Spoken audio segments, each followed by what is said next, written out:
Sejam bem-vindos ao IoT Cast. Esse é o nosso primeiro, IoT Cast agora da nossa jornada agora, que inicia aí com a IoT Nest. Para essa exclusividade, esse lançamento inicial, nós convidamos aqui o Luiz Albano, que é um grande amigo, além de tudo, e um excelente profissional no mercado. E para a gente começar, eu gostaria de provocar um pouquinho aí, convidar vocês a conhecer um pouco mais o Luiz Albano, tanto na parte pessoal, como na parte profissional, porque assim eu entendo que existe uma motivação por trás de tudo que a gente faz. Então conhecer pessoalmente nos dá essa possibilidade de entender às vezes a motivação que está por trás de tudo isso, E quem sabe despertar o interesse em quem precisa nesse momento, Então muito obrigado pela presença, Albano.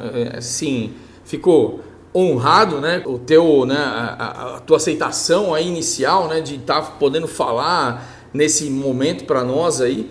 E por ser o primeiro, toda uma experiência aí a ser adquirida, mas assim, os podcasts a gente já conhece, já sabem, já tem histórias, E eu acho que um bate-papo comum, um bate-papo convencional vai levar a gente a ter clareza até em interpretar todas as informações que a gente vai passar.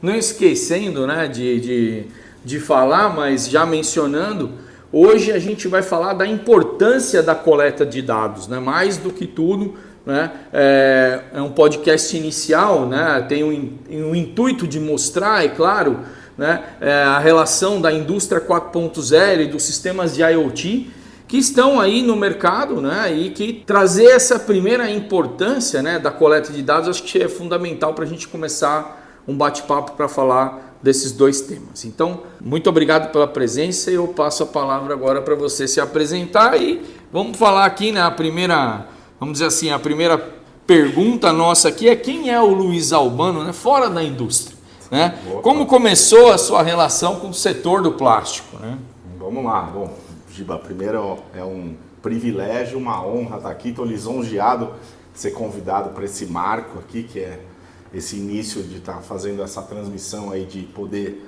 educar o nosso ramo das tecnologias e das tendências do que está acontecendo, para que a gente possa usar as melhores ferramentas aí para resolver os nossos problemas. O Luiz Albano é um paulistano de 51 anos que fez engenharia civil, depois se especializou em mecânica, depois foi fazer Senai técnico em ferramentaria para o Mariano Ferraz, um apaixonado aí pela indústria, pela tecnologia. Sou pai de 2 filhos aí entrando na pré-adolescência, Sou casado também e tô desde 98 no ramo e sou um entusiasta aí de vários assuntos, Mas principalmente tento pautar a minha vida aí pela melhoria contínua, para tentar viver uma vida em harmonia, seguindo os princípios aí do Ikigai, que é uma palavra japonesa aí muito forte, de que você também tem conhecimento, sou grande fã aí da cultura japonesa, a gente casei com uma japonesa, Então a gente tenta seguir isso aí e acima de tudo vencer através do bom combate, E a minha ligação com plástico é desde pequeno, porque meu pai começou a vida profissional dele mais intensamente na petroquímica. Ele trabalhou na Celanese, antiga Celanese, ainda existe, mas que depois virou Ródia, que ali em São Bernardo, Então caprolactama era uma palavra que a gente já escutava em casa desde pequeno. E depois ele teve uma oportunidade de empreender no ramo e aí eu sou a segunda geração desse ramo. E também, pessoalmente, essa parte, o Playmobil, para que vou entregar a minha idade aqui, na época o Lego já existia, mas o Lego não tinha ainda nas lojas de brinquedo, E o Playmobil foi, lógico, é brinquedo de boy, que eu falo, sim, a gente sim. não é tão acessível ainda.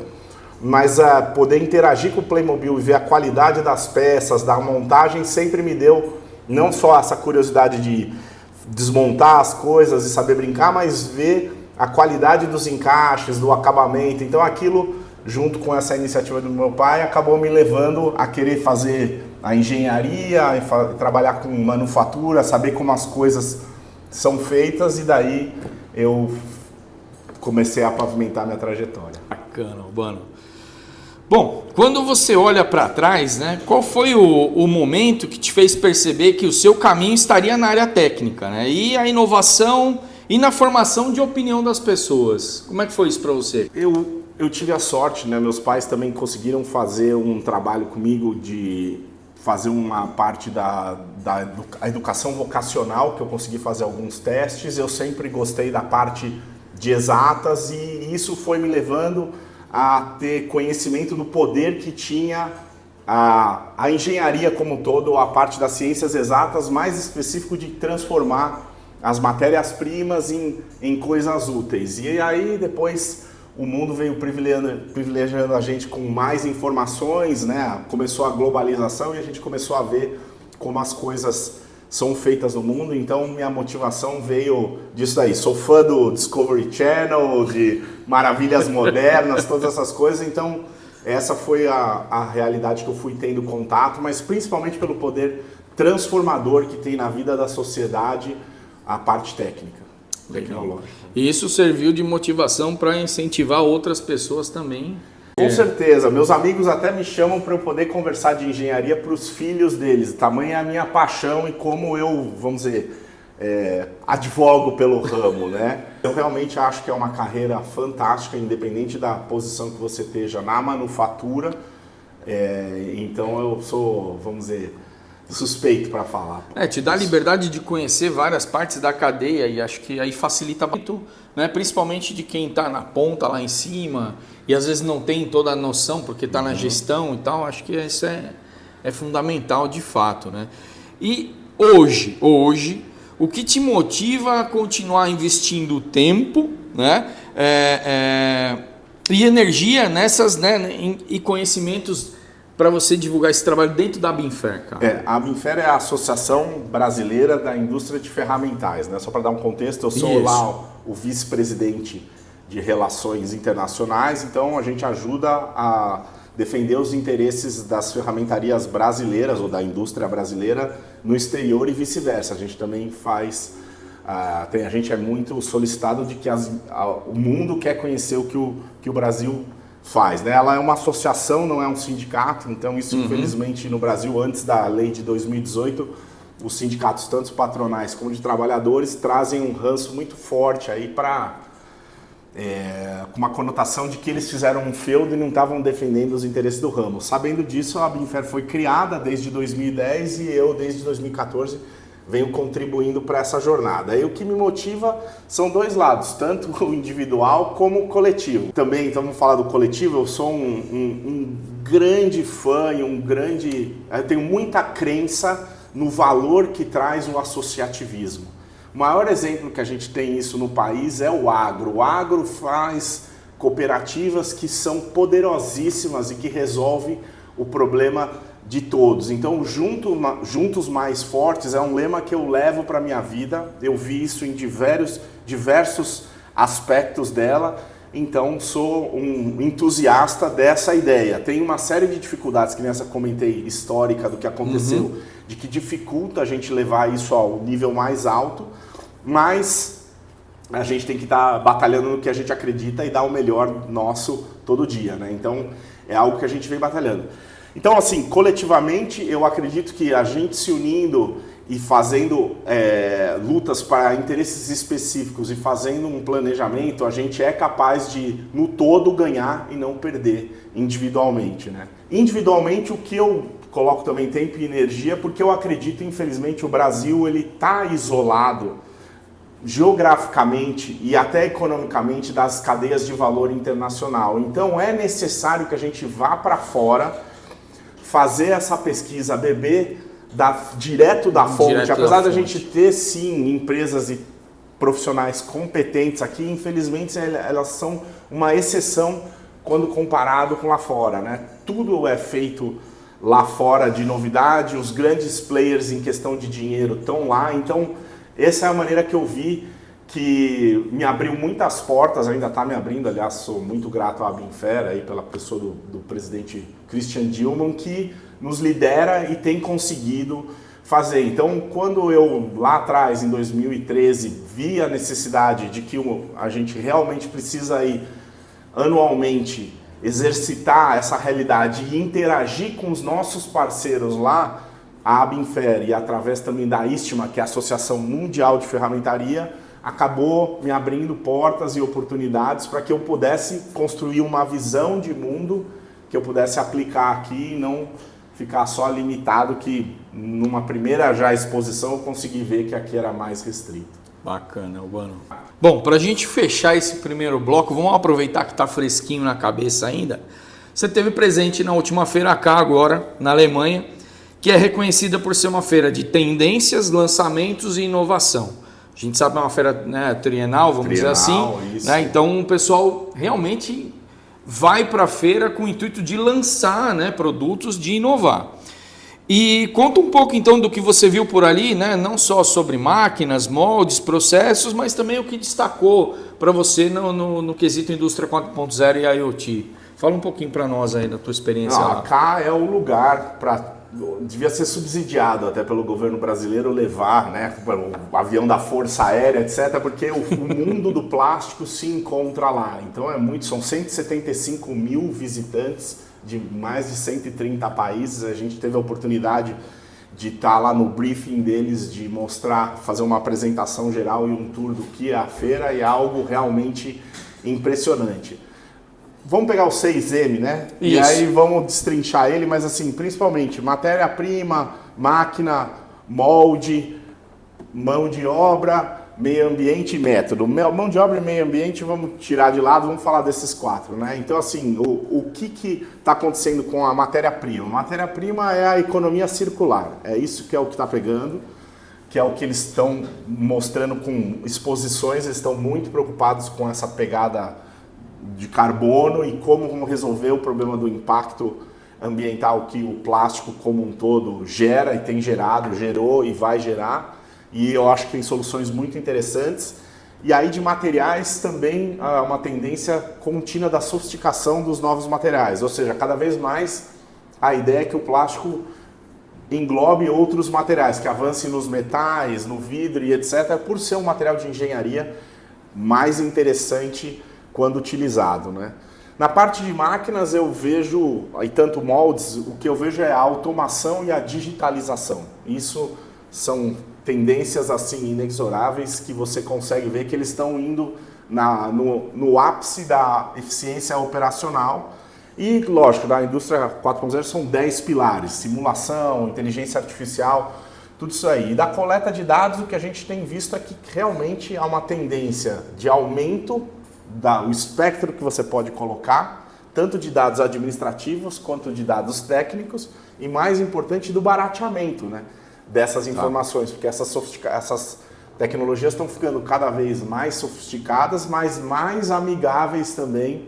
Antes você precisava ser um PhD para usar, ou ser uma empresa de porte enorme para ter acesso a isso, e isso está popularizando como os fornecedores. Eu ainda não consigo medir tanto quanto isso está sendo transferido para o setor produtivo, né? Mas dá para ver que até fabricantes menores que antes não tinham tanta expressão acordaram para isso e estão cada vez mais entregando soluções integradas para que firmas até de porte menor tenham acesso a essa tecnologia. Então não tem muito mais desculpa para sair fora. E os moldes seguem, a gente vê uma tendência também que eu estou colocando automação, mas o molde está ficando cada vez mais um protagonista também, porque ele também está vindo com a sua inteligência, ele está vindo cada vez mais sensorizado, ele está vindo fazendo operações que eram downstream, vamos dizer, depois da injetora, está fazendo nele, como acabamento, como montagem, então assim... Componentes, né? Inserção de componentes. Multimateriais.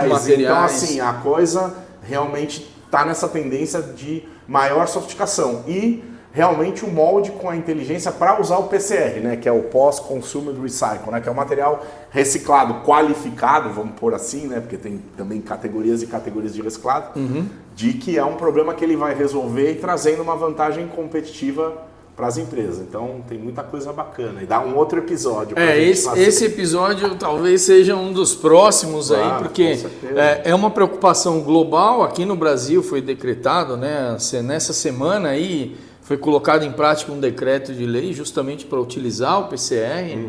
E estive num evento aí recém sobre isso e a gente sabe que isso impacta diretamente na qualidade do produto, na reprodutibilidade do processo, principalmente, porque controlar, né, sobre um material que tem condições adversas ao material virgem que o pessoal utiliza.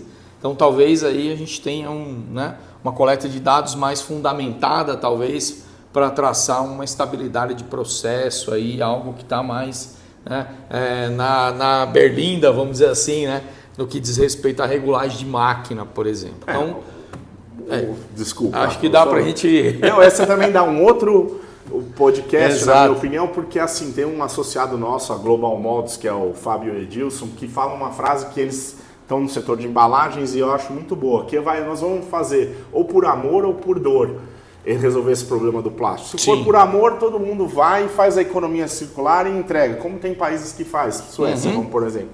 Outra é pela dor, o fabricante vai ser responsabilizado pela embalagem dele, e aí vai trazer um problema, que é o que você já está trazendo, que como tem uma variação muito diferente do virgem, nós vamos ter que trabalhar com esse tipo de tecnologia. Então já estão resolvendo isso lá com N razões, com injeção, que é uma tecnologia que já está na prateleira há muitos anos, está muito se popularizando. Ou seja, você injeta uma capa de material virgem e o miolo com material PCR, inteligente. Mas quem é que tem hoje essa capacidade de entregar isso? Né? Então, exatamente. E é outro desafio que você vê, a variabilidade do processo vai aumentar, já que não é uma matéria-prima tão qualificada.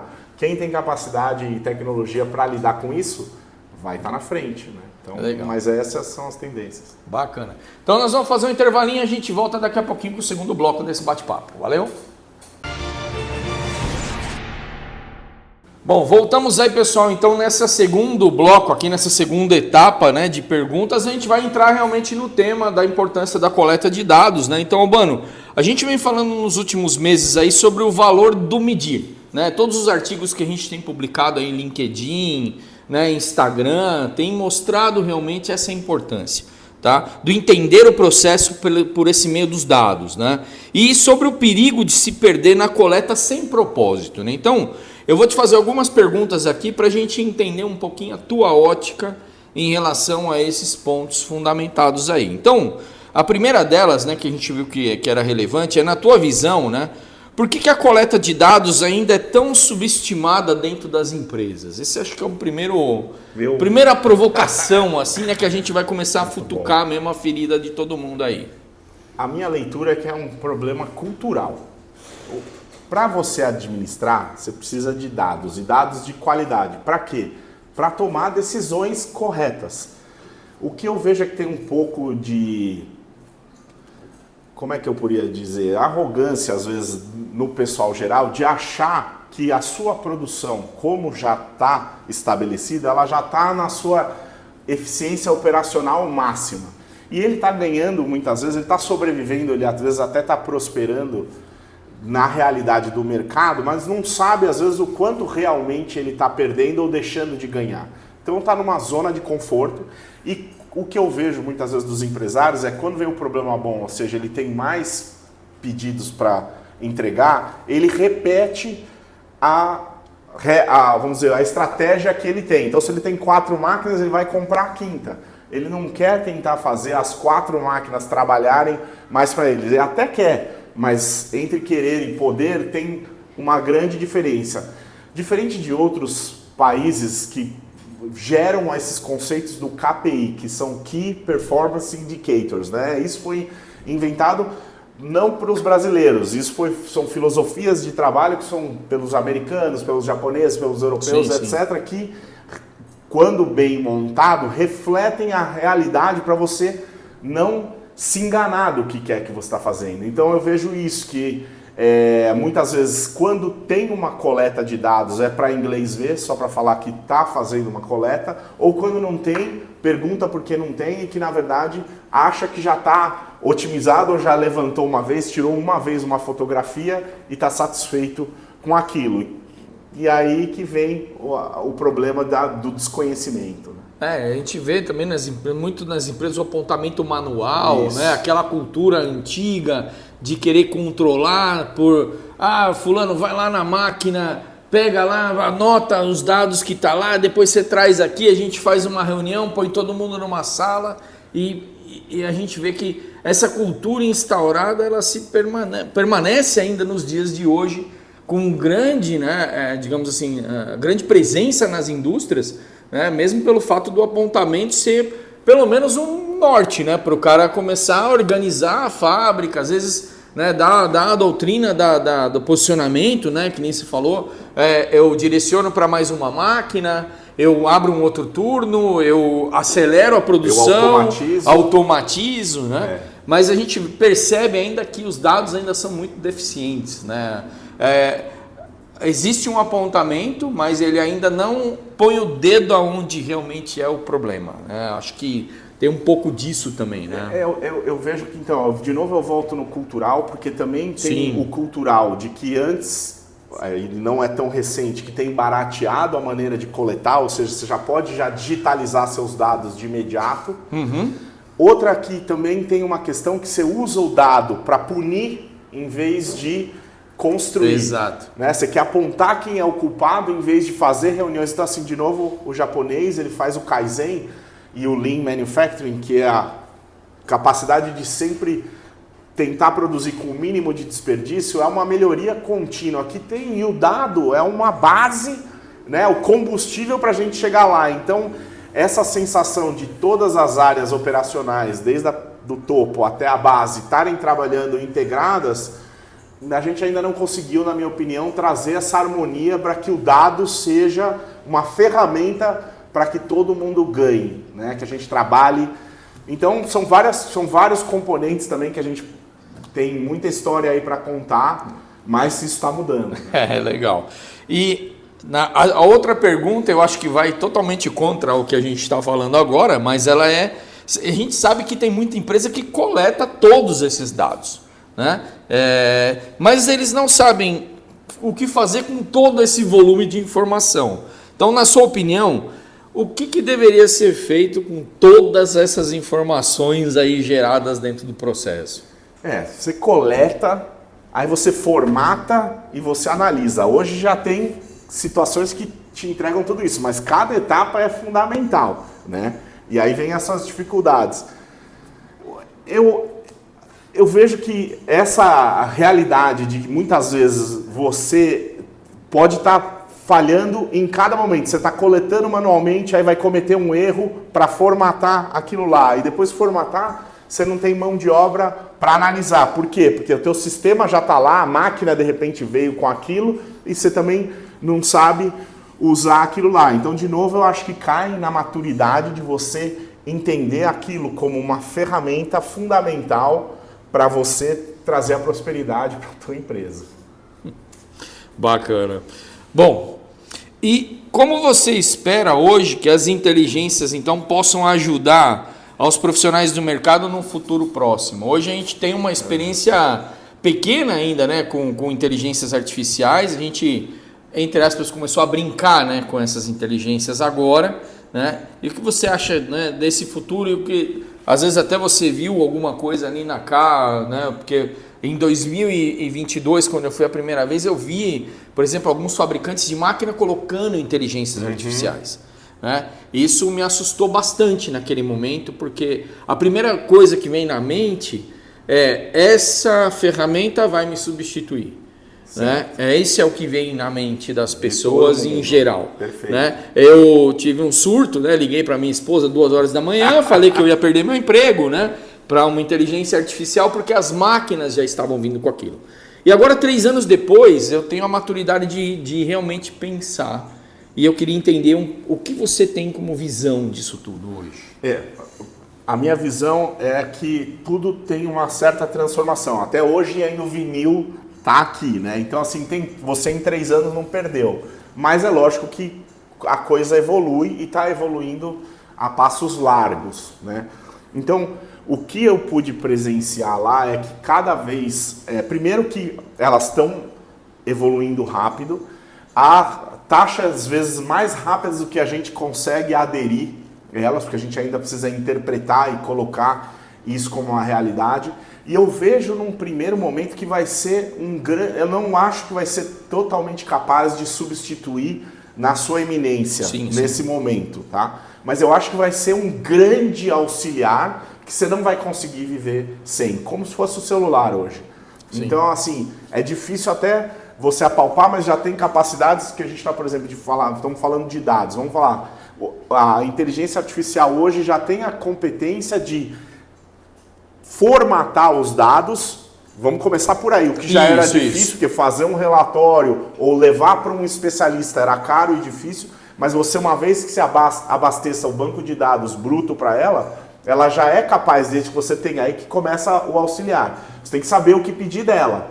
Antes você tinha que saber o que pedir, mas alguém fazer uma ferramenta, cobrar, integrar para você tirar. Empresas mais maduras, que têm isso como um valor, pagam, e o econômico, isso era justificável dentro da realidade deles, e aí eles tinham. A diferença agora é que isso está popularizando, está barateando e está mais poderoso do que tinha antes. Então essa parte de você vai tirar informações da maneira como você quer, e de uma maneira barata, porque eu digo que é ágil. Difícil do dado não é você ter ele bruto lá, é você depurar ele para que ele não vire, para que ele vire um conhecimento e não só uma informação, para você poder agir.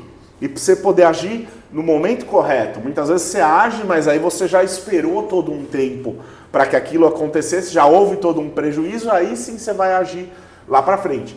Agora, a questão da análise também está ficando muito interessante, porque essa inteligência está sendo treinada por empresas ou por profissionais para poder dar o parecer dela também automático. E aí vai permitir que pessoas menos qualificadas tenham conhecimentos poderosíssimos apoiados nessa inteligência. Então isso é disruptivo. Você deu o exemplo, inclusive, durante o nosso almoço aí, da questão da Hansen, né? Em colocar os livros, né? Em disponibilizar todo esse conhecimento por um custo que é extremamente acessível e irrisório. Ainda não é irrisório, mas é acessível. Pelo tanto, por exemplo, que custavam os próprios livros na época, né? Não, hoje, eles estão custando.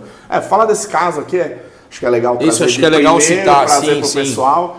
Chama, não sou sendo patrocinado pela Hansen, desculpa aí, nem quero, é uma coisa que eu quero dividir. A gente está tentando trazer eles até para o Brasil, porque eu acho que é uma coisa que é para popularizar.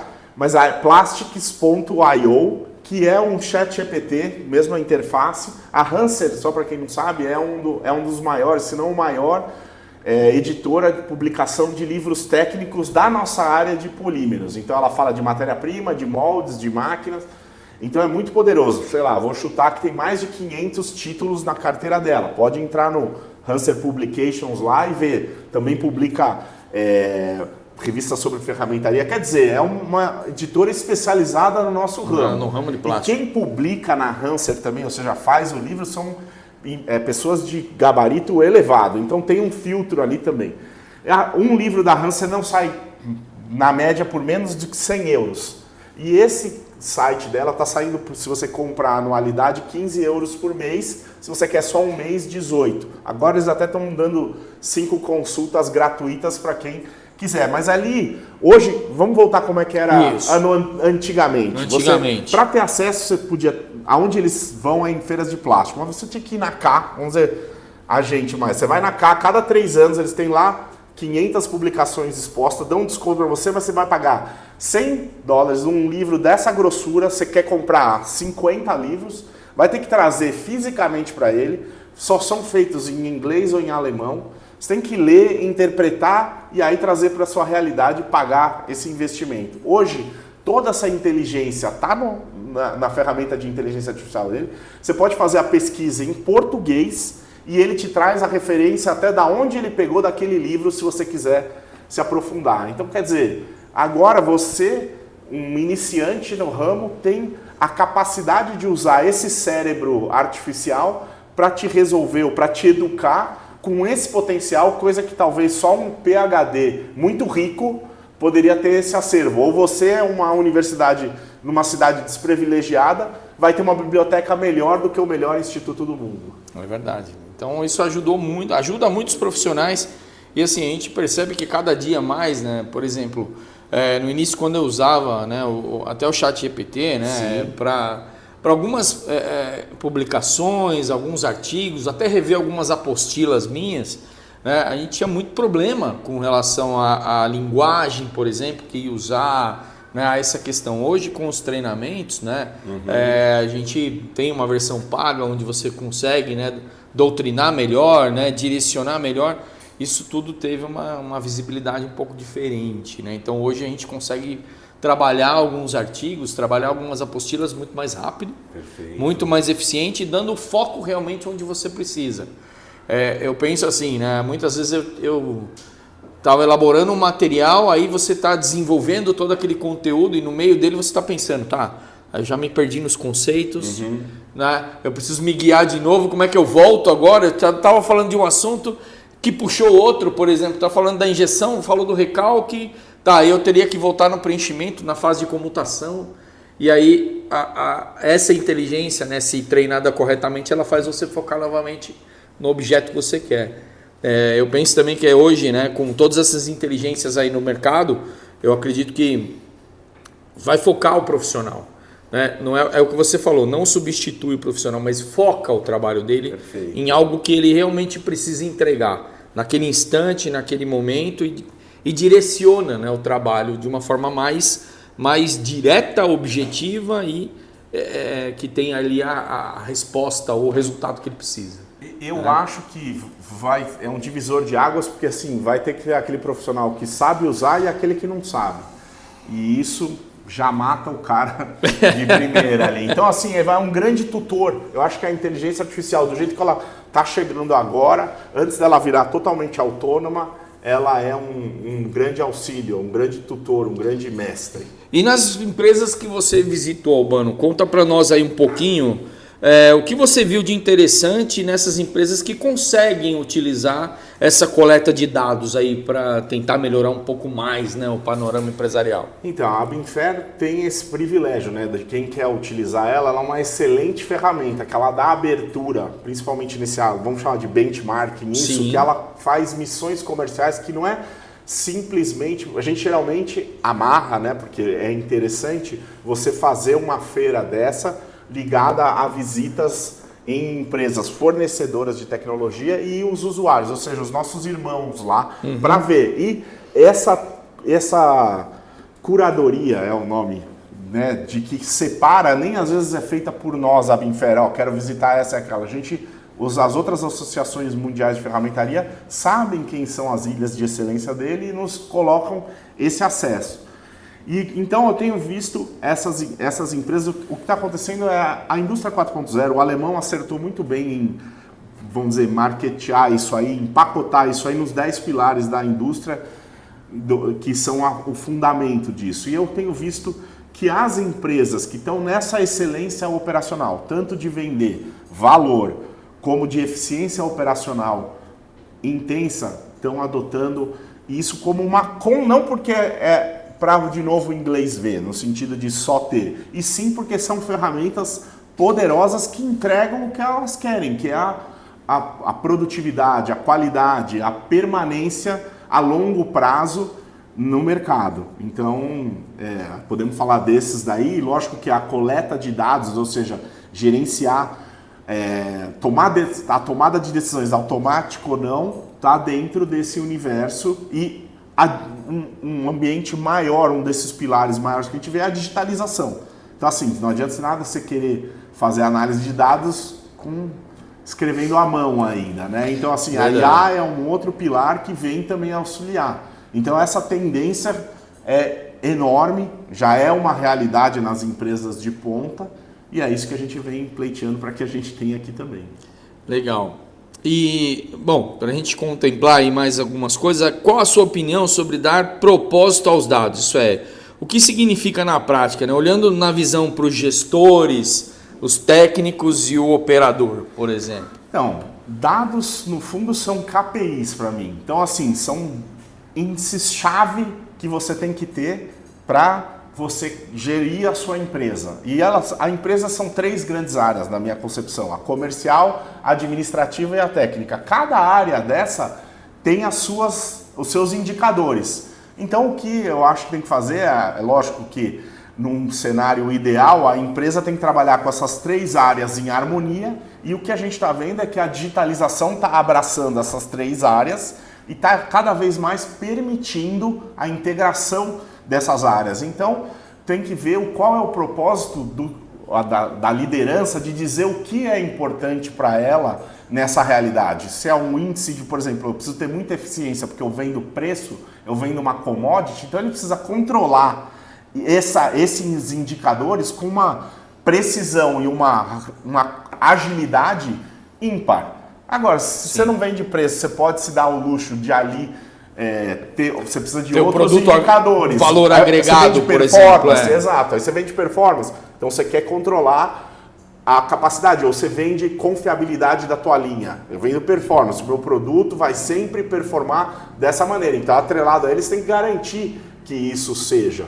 Que é o OE, né, Albano? Na verdade é o OE, né? E eu acho que para explicar isso melhor, acho que seria legal você mostrar um pouquinho da realidade do OE, como você entende, o que você... Então, o OE para mim é o indicador, é um dos top 5 indicadores que tem que ter numa planta industrial para mim, talvez em até outras operações, porque o OE, de novo, é uma sopinha de letras, Overall Equipment Efficiency, né? Então é a eficiência geral de um equipamento. Ela foi criada, no meu entendimento, pelos japoneses e nada mais é do que uma média ponderada muito bem feita que captura tudo da sua eficiência operacional.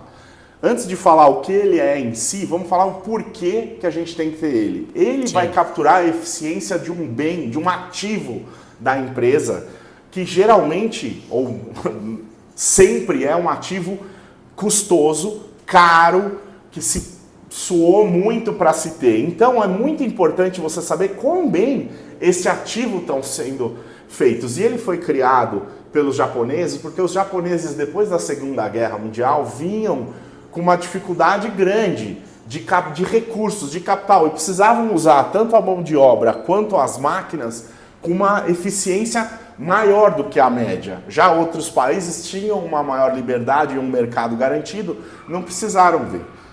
Então, dentro do Lean Manufacturing, né, da filosofia do Toyota, do TPS, né, o Sistema Toyota de Produção, eles criaram esse índice que, para mim, se bem controlado, se realmente encarado com a seriedade que tem que ser encarada, você consegue ver muito do bem. Então vamos falar dele, né? Primeiro, assim, um bem aqui no Brasil. Por que no Brasil a gente deveria... até queria ser agressivo no seguinte sentido. Seja.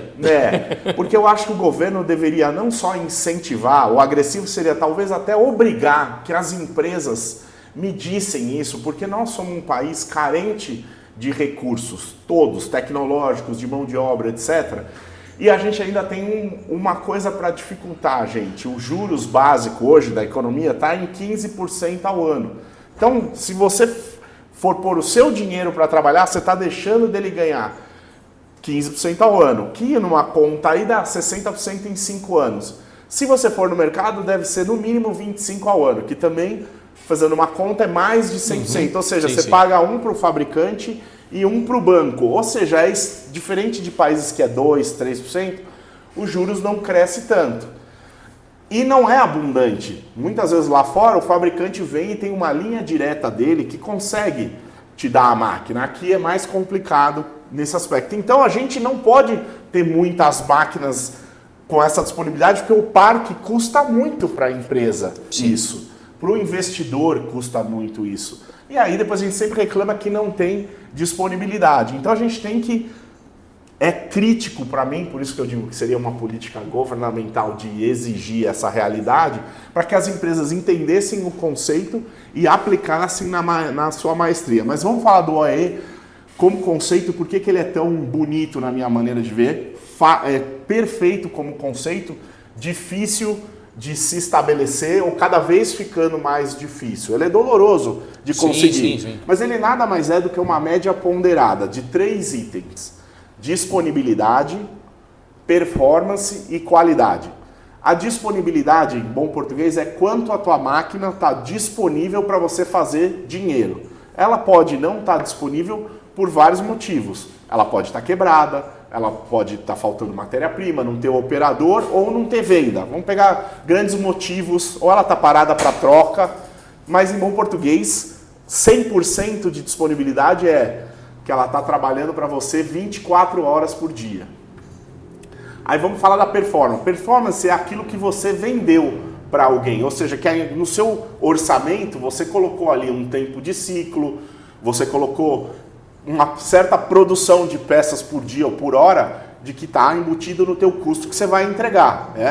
Se você está acima dessa performance, você lá no orçamento errou porque você conseguiu no operacional fazer então, na minha opinião, nunca passa de 100%. Porque é o melhor que você pode conseguir. Mas o que a gente vê é que a tendência, às vezes, para ganhar o orçamento, o pessoal coloca uma performance melhor que não é factível, ou ela vem decaindo com o tempo porque vai se perdendo, vai desgastando, ou vai entupindo, quer dizer, N razões. E o último é a qualidade, que também é 100% se das 100 peças que você faz no dia, na hora, no minuto, elas são boas para você vender. Porque se você tem refúgio, a máquina, metade do que você produz, apesar de estar o pirulito verde lá na fábrica e o dono achando, todo mundo achando que está produzindo, se metade daquilo vai para retrabalho ou para o lixo, você efetivamente está entregando metade da produção dela, mesmo que ela tenha uma manutenção perfeita e ela está no tempo de ciclo de que a engenharia achou que teria que estar.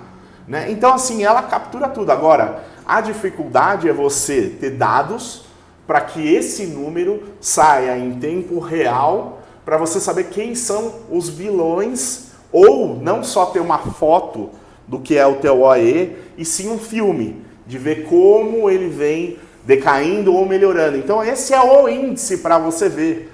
E outra coisa, que a gente também nessas exposições tem, né? E pelo amor de Deus, hein, gente, eu não estou querendo falar que a minha operação ou de todos é assim. Muito pelo contrário, que a gente precisa de um norte, na minha opinião, de um conceito, né, da vida espiritual perfeita para que a gente siga com as atitudes com que a gente tenha uma melhoria contínua. É um trabalho de Hércules e tem que ser, na filosofia da empresa, querer ter esse índice como algo de orgulho para que você tenha uma eficiência operacional compatível com o que o equipamento dá ou com o que as empresas dão o seu melhor. Né? Então isso é o jeito de colocar um número qualificado que pega esses 3 pilares e consegue entregar essa realidade. Uma outra coisa então, que eu estava falando lá fora, quando a gente vê, o número que eles trabalham lá é o 8760. Você sabe o que é esse número? Não. Explica para nós então, aí, que foi surpresa para mim você trabalhar um número assim que... Dando nada, né? Mágico, é mágico. Primeiro que ele é fácil de decorar. Ele é 8760. E também foi a mesma surpresa quando eu ouvi. Tem até algumas empresas de automação que colocam no logo dele esse número. Mas o que é esse número? Ele é 365 vezes 24. Ou seja, ele é 365 dias vezes 24 horas. É o tempo que Deus nos deu para produzir. Por que esse tempo ele não é tão utilizado aqui no Brasil, ou até não era tão utilizado no mundo? Porque antes dessas tendências de automação, eu acho que empresas maduras sempre enxergaram esse número e usaram ele como base para falar: a minha disponibilidade, ou seja, quanto tempo eu tenho para produzir os meus produtos, eu preciso usar como base esse número. E o que está acontecendo? E aí as tecnologias estão vindo e o cara fala: eu não estou mais preocupado com o OE daquele meu turno de 9, 10 horas. Eu estou preocupado com o OE global. Vamos supor, o OE de todo o tempo, porque as tecnologias estão te levando para que o bem que você compra entregue isso nesse período. E aí envolve uma série de tecnologias. De novo, fácil falar, difícil fazer, mas essa é o número que a gente tem que chegar. Então a minha eficiência operacional tem que estar baseada nisso aí. Aí você pega, por exemplo, a típica empresa brasileira, eu incluso e outros mais, vamos que a gente fala aí, a gente já não trabalha no final de semana. Justo, a gente tem que descansar, mas assim, as máquinas não descansam. Então, estão ali, né? Você pega aí 5 vezes 12 meses dão 60, vezes 4 dão 240, vezes, vamos por 10 horas, 2.400 horas. Então um cara que tem eficiência operacional durante aquele tempo impecável não consegue nem de perto competir 2.400 horas contra 8.760. E os caras estão, uma empresa de padrão global. Ele quer um OEE no mínimo de 85%. Né? Então isso é o target que deveria ser para todas as nossas empresas, não só no horário que você trabalha, ter um target de 85%, mas usar todo o tempo que Deus nos deu. Né? Então essa é a realidade do OEE. E se perguntar, o que às vezes a gente mais se espanta, né? É que se você perguntar para a pirâmide toda do chão de fábrica, do operacional, o conceito do OEE, ou ninguém, assim, poucas ou não a maioria absoluta, 2/3, sabe o que é, muito menos gente mede isso e mede com a seriedade necessária para que isso aconteça. A gente percebe isso nas fábricas, né? Quando a gente, né, sai, viaja, vai fazer aí os treinamentos, vai fazer aí uma consultoria e tal. É uma visão totalmente diferente, amor. É entender que a disponibilidade, né, da máquina está ali. Né? Todo período. Isso. Eu não tenho mais. Você está pagando por isso, tá, né? Ali, tá ali, né? E a gente até estava comentando, né? Medir essa eficiência, por exemplo, do tempo parado, por exemplo, como é diferente, né? A questão de eu ter o equipamento parado, tá lá aí parado, tá parado com o aquecimento ligado, por exemplo, o motor ligado, né?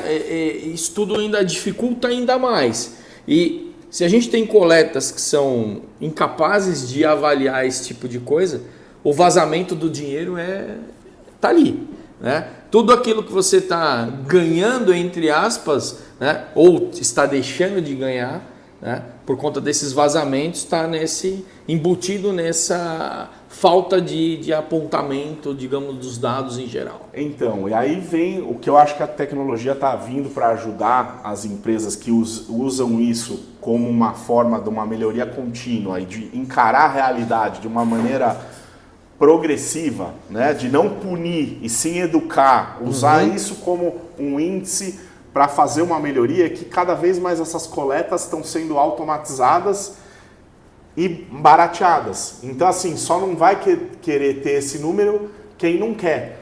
E aí que vem aquela parte da cultura que eu vejo que o cara acha que a produção dele já está eficiente, que o setup dele já é o melhor do mundo, ou o setup está no custo e não tem como melhorar.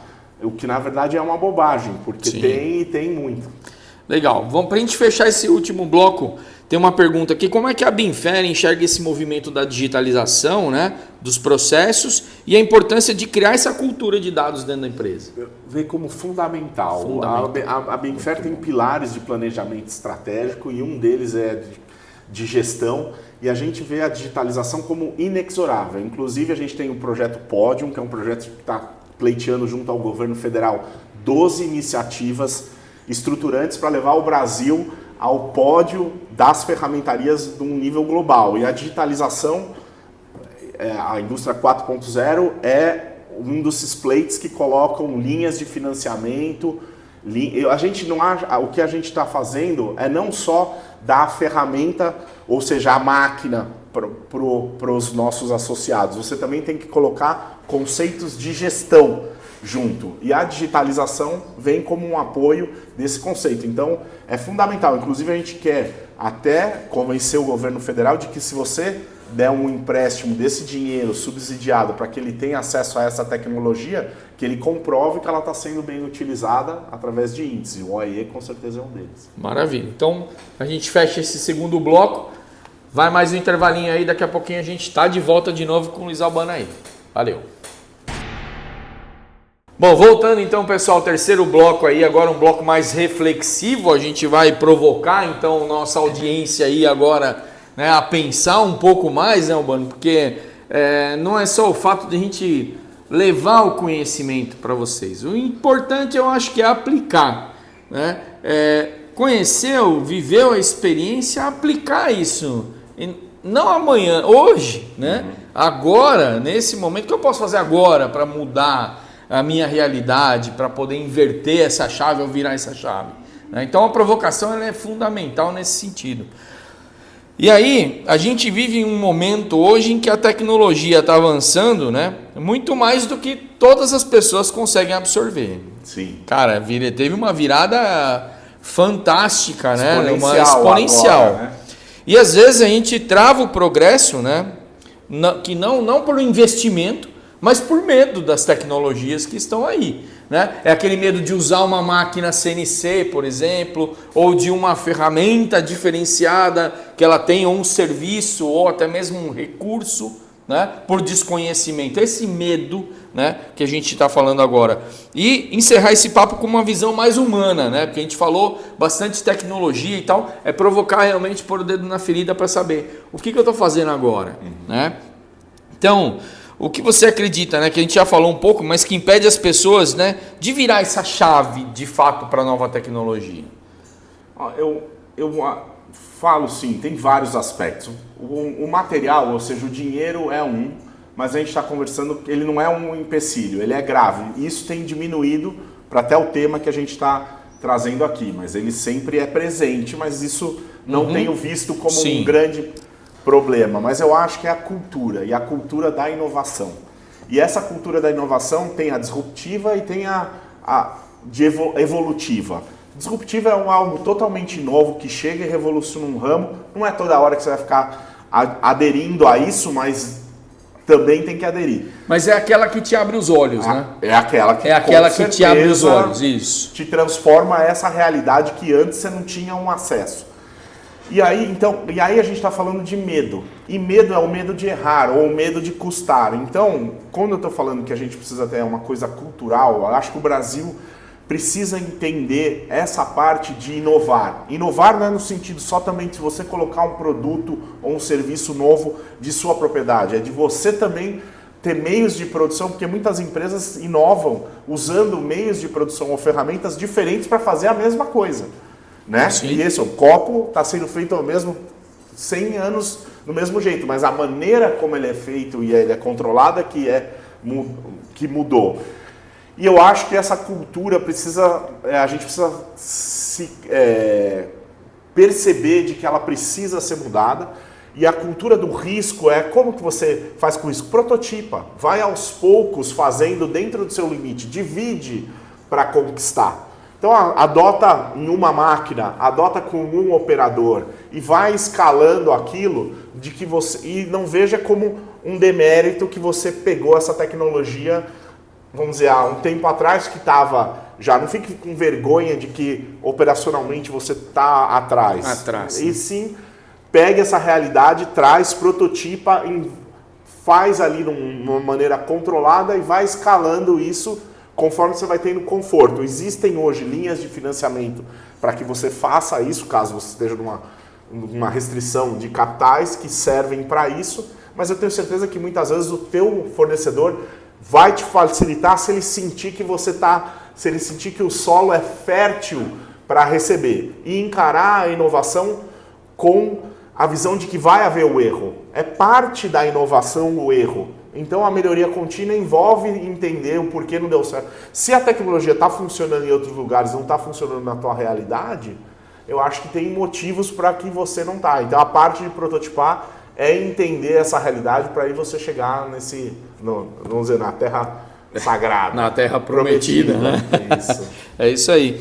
E a gente tem aí, né, muitos paradigmas e crenças antigas, né, que a gente percebe dentro do chão de fábrica, né? Aquele velha história. Sempre foi assim, eu sempre fiz assim, sempre foi dessa maneira, né? E o que a gente, né, precisa quebrar para chegar nessa evolução? Assim, na tua essência, na tua opinião. Eu acho que precisa, de novo, eu volto no cultural. A gente precisa voltar à chave de querer fazer a melhoria contínua como um princípio de vida. Então o Senna, que eu acho que é um dos maiores heróis brasileiros, ele falava, se você está estagnado, mesmo sendo o primeiro, você já está ficando para trás. Então ele sempre estava buscando algo a mais para continuar nessa liderança que ele tinha. Então eu acho que essa é a virada de chave da agressividade, de que você tem que melhorar. a tendência é o mundo cada vez ficar mais globalizado. A tendência é mais acesso para... Se você continuar fazendo as coisas do mesmo jeito, você vai ter os mesmos resultados, só que cada vez mais piores. Então eu acho que é necessário esse desconforto, sair da zona de conforto e ir evoluindo na adoção da melhoria contínua, porque você deve estar ganhando, você está sim, você já construiu o seu patrimônio, a sua carreira fazendo desse jeito, mas isso não é, cada vez mais, não é uma receita de que os resultados passados serão resultados futuros, né? E eu acho que o que a gente está vendo mais como tendência é isso, que a cada vez mais a sua vantagem competitiva vai diminuir se você não tem essa capacidade de se reinventar, tanto na maneira como você opera, como na maneira como você concebe produtos e serviços. Exatamente. E, bom, a pergunta-chave agora é, né, a aproximação das pessoas com essa tecnologia. Hoje a gente percebe, né, que é muito mais simples, né, por conta aí do celular, né, do próprio tablet, né, ou dos computadores. Da digitalização, você comenta, isso, né? Exatamente. E de que forma, né, ela pode não ser vista como uma ameaça? Porque muitas vezes a gente fala, né, poxa, eu tenho algo que aponta o meu trabalho, tenho algo que aponta a minha eficiência, que aponta, né, o dedo para o meu defeito. Né? E como é que a gente muda essa cultura desse pensamento? O que você me diz um pouquinho a respeito disso? Porque de fato é algo preocupante. Eu vejo na maioria talvez não na gestão, né, do negócio, mas se pensar nos níveis abaixo, como supervisão, liderança, o próprio operacional ou técnico, por exemplo, de estar revelando defeitos, por exemplo, ou detalhes que possam comprometer aquele profissional em si. O que você pensa? Né? Eu penso que essa revolução cultural aí tem que ser feita porque todo mundo tem que remar na mesma direção. Então envolve uma parte que eu chamo de engenharia humana, que é saber interpretar. Por isso que não é tão fácil. Às vezes não é somente a ferramenta, mas tem que interpretar toda essa engenharia humana para saber a realidade das pessoas e não, de novo, trazer como um adversário, e sim como um aliado. Fazer essa harmonia entre todos, porque são dados que, no fundo, trazem a melhoria para a empresa como um todo. Então, tem que ser isso, tem que ser discutido em conjunto, tem que ser melhorado em conjunto e tem que até ser distribuído em conjunto. Então, será que essa filosofia a gente vai conseguir levar ela na sua eminência? Mas eu diria para as pessoas não verem como uma ameaça e sim como uma conquista, uma ferramenta a mais para melhorar a sua eficiência ou o seu propósito de vida. Qual é o seu propósito como um dirigente? Não é tirar o máximo do que você pode daquele empreendimento? Qual é o seu propósito como um colaborador? Não é entregar o máximo que você pode para a empresa e nisso você está preservando o seu feudo ali? E eu acho que essas ferramentas são algo que vão nessa direção. Legal, Albano. Eu também penso dessa mesma forma, né? Porque a gente vê no dia a dia as pessoas, algumas faltas de comprometimento com ele, né? Às vezes com o trabalho ou com a equipe, e falta, né, a cultura do propósito ali, né? Falta aquela sementinha do porquê que eu estou ali, né? Do porquê que eu estou fazendo aquela operação, por exemplo, ou estou repetindo aquele trabalho, né? Essa cultura, como você mesmo fala, né? Desde o começo a gente está falando de um ponto que é cultural, né? Posso dar um exemplo? Por favor. Olha só o que aconteceu. A Sony, famigerada Sony, né? Hoje ela não é mais a empresa que é, mas nos anos 80, a Sony foi uma das primeiras empresas japonesas a se internacionalizar. Só para ver como a cultura é algo que realmente impacta, e hoje, como a gente está numa cultura global, a gente começa se nivelando por quem está por cima. Exato. E competindo às vezes com quem está por baixo. Aí a Sony foi fazer videocassete, VCR, nos Estados Unidos. Pegou toda a engenharia dela e os desenhos e levou lá e começou a fazer. E não dava certo a montagem e tal. Bom, como não? A gente trouxe todo o know-how aqui e foram fazer uma análise do que estava acontecendo. Aí descobriram que o japonês, quando pedia mais ou menos 1/10 lá no desenho, ele, por ele, fazia em mais ou menos 1/100. E os americanos faziam mais ou menos 1/10, porque é o que pedia o desenho. Foram lá e mudaram as especificações para o americano para fazer mais ou menos 1/100. Aí começou a dar montagem. O que isso quer dizer? Que o japonês ele trabalhava por ele mesmo, por ele querer entregar aquela perfeição, aquela eficiência como pessoa. Já o americano, que é a mais, eu estou dizendo, a cultura ocidental e oriental, vamos dizer, se me pedem, aí eu vou e entrego. Então eu acho que precisa mais dessa entrega do japonês, no sentido de trabalhar por você. Por você. Para você mesmo, para você ter esse orgulho, essa sensação, essa entrega de que você está tendo com um propósito, fazendo por você, independente da empresa, do seu ambiente, de como você está. E aí sim, aí as ferramentas são poderosas para te levar aonde você quer. Legal. Bom, agora estamos fechando aí já as últimas perguntas aí.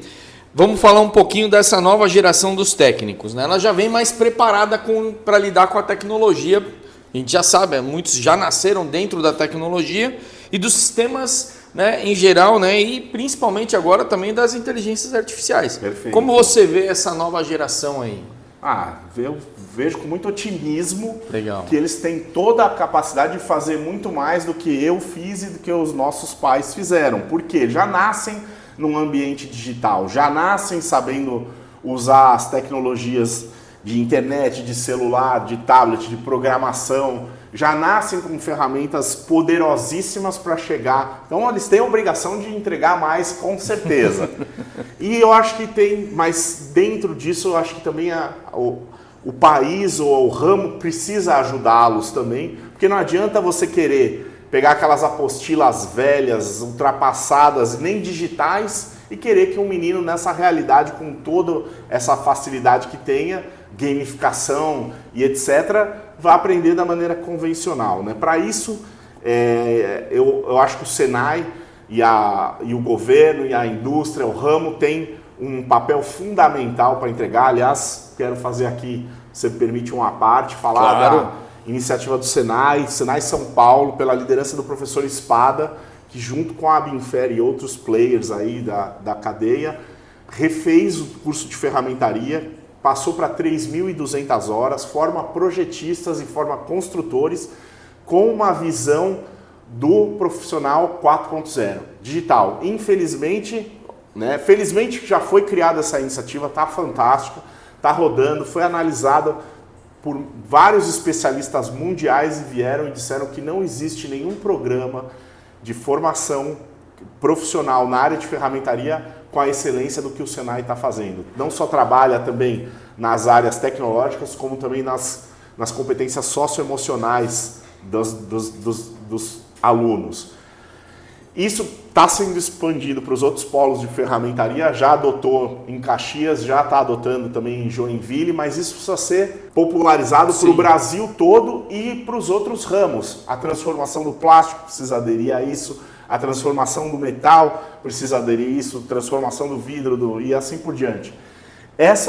Eu acho que isso ajuda muito quando o profissional já vem formado com as tecnologias mais amigáveis e poderosas de que tem para a indústria, e aí entra assim no ambiente e ele vai ser esse agente transformador, porque vai dar lição para o dono, que infelizmente hoje a gente tem que aprender a aprender. Não é que nem você mencionou, as tecnologias estão avançando em passo de PG, né? Progressão geométrica, e a gente aprendendo em PA, né? Então vai dar esse gap, e esses profissionais é fundamental que toda a indústria consiga contratar profissionais com essa formação. Então, meus parabéns ao Senai por essa iniciativa. Queremos que se expanda para toda a realidade, e só assim que a gente vai conseguir com que esse menino que já vem sedento por querer trabalhar essa tecnologia potencialize ainda mais a hora dele.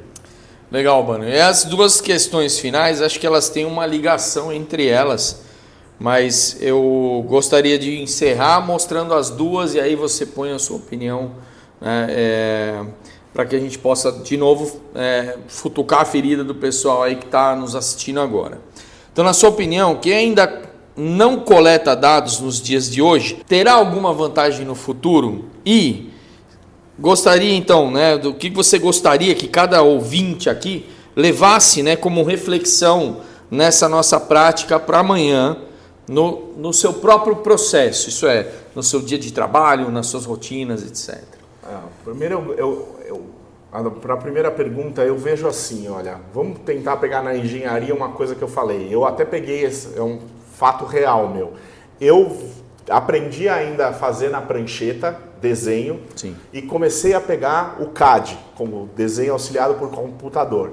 Esses meninos já estão entrando, ou as pessoas que estão hoje, como as tecnologias já estão popularizando e barateando, é a mesma coisa que aconteceu. Você não vai precisar mais desenhar no papel para poder entregar seus projetos. Hoje você já consegue visualizar um molde, uma máquina, um sistema inteiramente diferente, com potenciais maravilhosos que antes você não conseguia, a preços da prancheta, vamos colocar disso, entendeu? Então, por que não querer fazer isso? Então, a primeira provocação é vá se informar, veja a realidade que ainda isso está popularizando, está facilitando muito a interface com que você coloca, o jeito que é instalado, ou seja, todo o conjunto.